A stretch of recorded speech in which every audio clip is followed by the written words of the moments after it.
తిరుమల శ్రీవారి చెంతకు వచ్చే భక్తులకు కల్తీ లేని నాణ్యమైన ఆహారం అందించేందుకు టీటీడీ ఏర్పాటు చేసిన వాటర్ అండ్ ఫుడ్ అనాలిసిస్ ల్యాబొరేటరీని ఏపీ సీఎం చంద్రబాబు ప్రారంభించారు. నీరు, ఆహార పదార్థాలు, ముడి సరుకుల నాణ్యతను ఇందులో పరీక్షిస్తారు. 12,000 చదరపు అడుగుల్లో 2 అంతస్తుల్లో దీన్ని నిర్మించారు. ఆధునిక యంత్రాలతో ల్యాబొరేటరీని తీర్చిదిద్దారు. తిరుమలలో టీటీడీ ఏర్పాటు చేసిన అత్యాధునిక ఫుడ్ ల్యాబ్ను ఏపీ ముఖ్యమంత్రి చంద్రబాబు ప్రారంభించారు. అన్న ప్రసాదాల నాణ్యత, స్వచ్ఛతను మరింత పకడ్బందీగా పర్యవేక్షించేందుకు ఈ ల్యాబ్ను ఏర్పాటు చేశారు. 12,000 చదరపు అడుగుల విస్తీర్ణంలో ప్రత్యేక ఫుడ్ ల్యాబొరేటరీని ఏర్పాటు చేశారు. టీటీడీ స్థలం కేటాయించగా కేంద్ర ప్రభుత్వ నిధులతో 9 నెలల వ్యవధిలో ఈ ల్యాబ్ నిర్మాణం పూర్తయింది. దాదాపు 20 కోట్ల రూపాయల అంచనా వ్యయంతో అత్యంత ఆధునిక సౌకర్యాలతో ఈ ప్రయోగశాలను నిర్మించారు.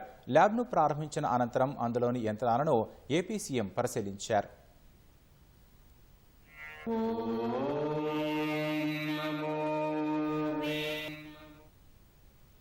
శ్రీవారి లడ్డు, అన్న ప్రసాదాలతో పాటు నెయ్యి, నూనె, పాలు వంటి ముడి సరుకుల్లో కల్తీని సూక్ష్మ స్థాయిలో పసిగట్టేలా ప్రయోగశాలలో ఆధునిక సాంకేతికతతో కూడిన యంత్రాలను ఏర్పాటు చేశారు.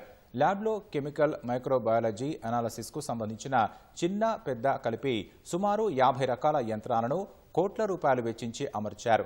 నెయ్యిలో జంతువుల కొవ్వు, వెజిటబుల్ ఆయిల్ వంటి పదార్థాలతో పాటు పాలు, నూనెల్లో రసాయన వ్యర్థాలు, భారలోహాలు వంటి అవశేషాలను ఈ యంత్రాలు సులువుగా గుర్తించగలవు. గరిష్టంగా ఒక నమూనాపై 50 రకాల పరీక్షలు చేసే సామర్థ్యం ఈ యంత్రాలకు ఉంది. ఈ యంత్రాల పనితీరును ఏపీ సీఎం అధికారులను అడిగి తెలుసుకున్నారు.